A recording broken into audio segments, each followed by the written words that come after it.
Welcome back to Nick Lenz's Comic Corner Classic That's Known Classic. This episode number 1960 and Doubleshot number 1854. Got two Marvel trades. One of whom is actually sort of a brand new trade series. The other one is second volume for this one. First up we have The Astonishing AntMan, Volume 2, Small Time Criminal, collecting issues 5 through 9 of Astonishing AntMan. This is part of Nick Spencer's really good run for the series, which I should continue to elaborate. You cannot find this at Barnes & Noble for some reason. Apparently, it's out of print. Yeah, for some reason it is. I don't know why. You can find the Zeb Wells trade there, the run that came after this one, no problem. But this, nope. Simply put, what happens in this issues? Well, we have the Power Broker basically building up his hench app. We have Cassie Lang becoming, putting on a costume that she wore in the MC2 universe. Stinger! Yeah, she gets her pin particles back. And of course, she tries to take down Darren Cross, the man who took her heart. Literally. Though she got a new heart anyways. Yep. And also the fact that his daughter was kidnapped, so he basically forms a new group. Basically, it's kind of like a parody of Ocean's 11 here.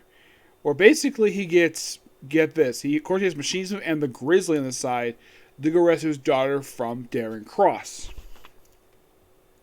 He recruits Miss Thing, Giant Man. Yeah, there's actually a whole thing with Giant Man here, where Wasp, the original Wasp, Janet Von Dyne, is not really a big fan of him because of the fact he's, well, Scott basically, he's mad at Scott for giving him the costume. He wasn't fully trained.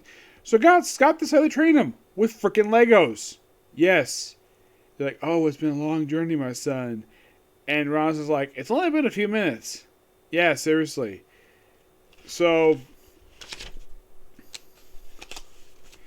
basically we're leading to the exact reason for, well, of why that Scott Lang ended up in jail. Yep. Now, of course, Cassie Lang does become structure in these issues.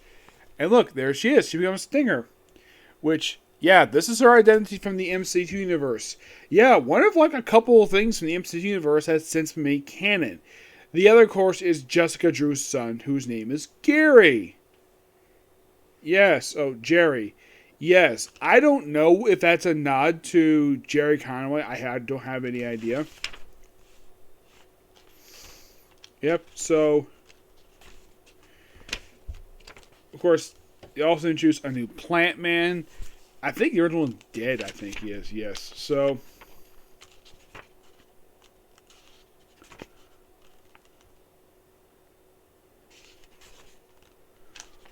yeah, for his version, so he has, of course, the female Beetle here. Yes. We also have Hijacker, Hijacker, the Voice, and I believe that's Spinning Top and the Magician.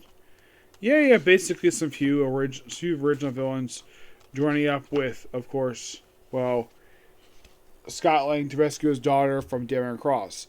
Basically, we're building up to the very end of this very series, which I still think was a mistake to cancel this really good series.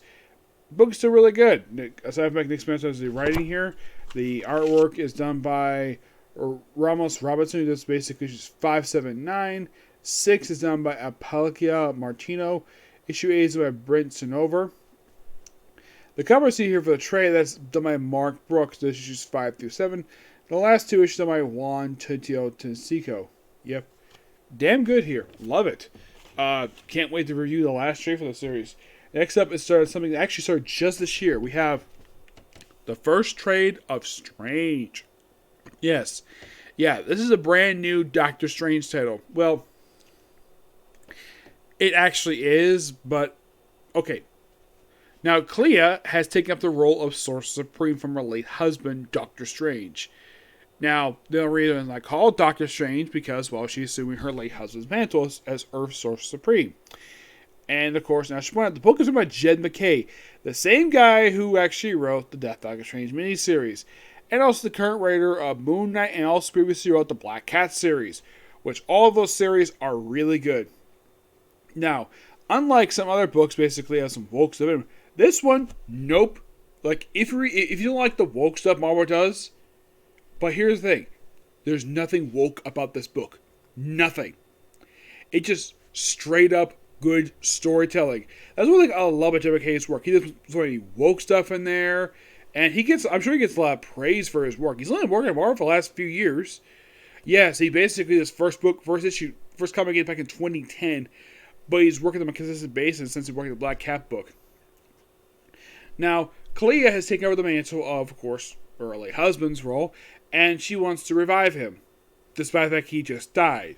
So, despite the fact he's not been the Sorcerer Supreme very long, she is immediately challenged for his title by Doctor Doom. Because, of course, before I continue, here's the strange thing. This does contain the first 5 issues of the Strange book. This actually is the 3rd volume for the series. The first volume is a retelling of Doctor Strange's origin story. The second volume is a mini-series for Doctor Strange, but doesn't count towards numbering. This book does. As a matter of fact, these issues are actually issues 401 to 405 for Doctor Strange. Yep, they actually count for his legacy numbering, which good job Marvel on that part. So, she's immediately challenged by him, doesn't fight him per se, and of course she backs down. Now, then of course she tries to resurrect Doctor Strange. But she ends up actually resurrecting Eric Masterson, a.k.a. Thunderstrike, the man who was murdered by a freaking axe back in the 90s. Yes, seriously. He brings it back, and of course stopped by the Harvestmen. Yes. Now, they actually don't reveal what this guy looks like with his mask until issue 5. So basically, by the very next issue, Thunderstrike returned being dead, and of course she also gets a chance to encounter some people with this, I think it was like the Blasphemy Citadel, I think they're called. And she gets information to find them from, all people, the Rose. Now, I believe this Rose is supposed to be Richard Fisk, a man who was just revived from the dead like a year ago. And here he is back as the frickin' Rose. So awesome. So, and by the way, she proclaims herself the Warlord of Manhattan. I am not kidding about that. So, also her beautiful mother, the sister of Dormammu, Umar, shows up. Yeah, the thing about Umar is she's very beautiful. She's just beautiful as her daughter. Also, at several points, but whenever she's out in public, she actually wears her traditional purple attire with the similar type of thing comes on her back of her suit, similar to Hela's suit. Yes, in case you're curious though. What was Clea created by Jack Kirby? No, Clea was definitely created by Stan Lee.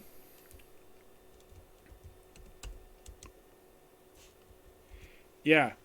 She's a creation of Stan Lee and Steve Ditko. And keep that this woman's around since 1964? Yep, she has. And I think it's absolutely fantastic that they gave her this book now. Now, as this character makes sense. We also have an encounter here with Moon Knight. Well, first we have an encounter with Shadow Knight, who is Moon Knight's brother. Yes. And of course she goes to visit Moon Knight, and she informs him, I'm sorry, Mr. Knight, but I killed your brother. I killed the one called Shadow. And he's like, oh, you owe me one of favor. You owe me a favor. Like, oh, Randall died again? That's 2 favors you owe me. Okay. Yes. You at least gotta praise basically Jed McKay for doing some good comedy. Yeah, that was actually really good comedy on his part. Yeah, I found that to be quite hilarious. The fact they have freaking Shadow Knight, a character first appeared in the pages of, I think it was Shadowland Moon Knight. That's what his first appearance was actually Hulk. But he became the Shadow Knight in that miniseries. Mm-hmm. He's supposed to that again, but I think he's since been brought back. Mm-hmm. Yeah, but I do think basically having Moon Knight himself guest star on Page of Strange makes perfect sense. Well, there's a reason for that. And the reason is because Jed McKay writes his book too, so why the heck not? Oh yeah, and here's the thing. The Harvest Man is revealed to be Doctor Strange. Yes. They reveal this at the end of issue 5. Why the heck is the Harvest Man being Doctor Strange? Don't know. And apparently she's being told, oh, don't resurrect him for reasons. Yeah. The reason? Don't know. But there could be like, oh, this is basically behind the scenes reason because, well, because of the stupid lawsuit between the estate of C. Ditko and Marvel Comics over the rights of Doctor Strange. That could be the reason for it. But this book is great. I love the comedy. The artwork is really good. I love the fact Jed MacKay builds upon established continuity. Like, let me give a good example. The Doctor Doom thing. That's actually built upon a long-standing feud that these two have had since the 1980s. Yes, I believe this all started basically when they actually fought for the title sorcery back in the 80s, and they basically actually like it to sense it was good on Jed MacKay's part for that one. The stuff with Moon Knight and the fact that we reference his Moon Knight book in here, which is fantastic. Yeah, this is something you should read Marvel Comics for.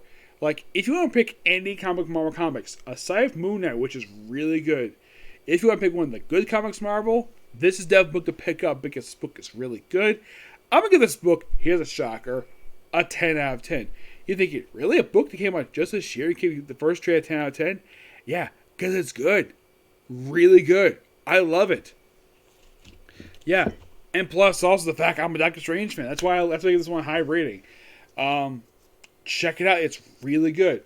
Oh, the artwork. By the way, that's the Shadow Knight. Right there, that's him. The artwork. I forgot to mention the artwork in here. Mostly put the artwork is done by Marco Faria. The cover art, that's done by, of course, I believe this is also the first issue's cover, right? Yes. The cover to trade here is Bajoran Berninos and Lee Gerbert. Yep. Just damn good. Plus, I love the transition stuff here. Basically, it's similar to what I do in Pages of Thor. Yeah, really good here. And if you think about it, this actually is the first ongoing series for, well, that had the name Strange in 2 years. Yeah, 2 years. Just damn good here. And in case you're curious, though, is there plans to have Spider-Man himself show up in these issues? Anybody thinking, does he show up in these issues? Well, yeah, as a matter of fact, the most recent issue that came out of the series actually came out just last month. Yeah, issue 5.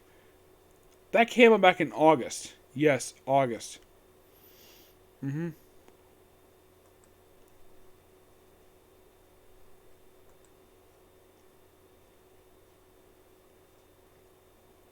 like I said, love the establishment of continuity. Yes. Jed MacKay does an absolute... Oh, yeah. Yep, I was right. It definitely was Richard Fisk. Yep. But yeah, that's a particular view. I might just save the manga stuff for tomorrow because it's getting almost 11 o'clock. So I'll save it for tomorrow. But do check out these books. They're really good. Okay? Next video. Bye.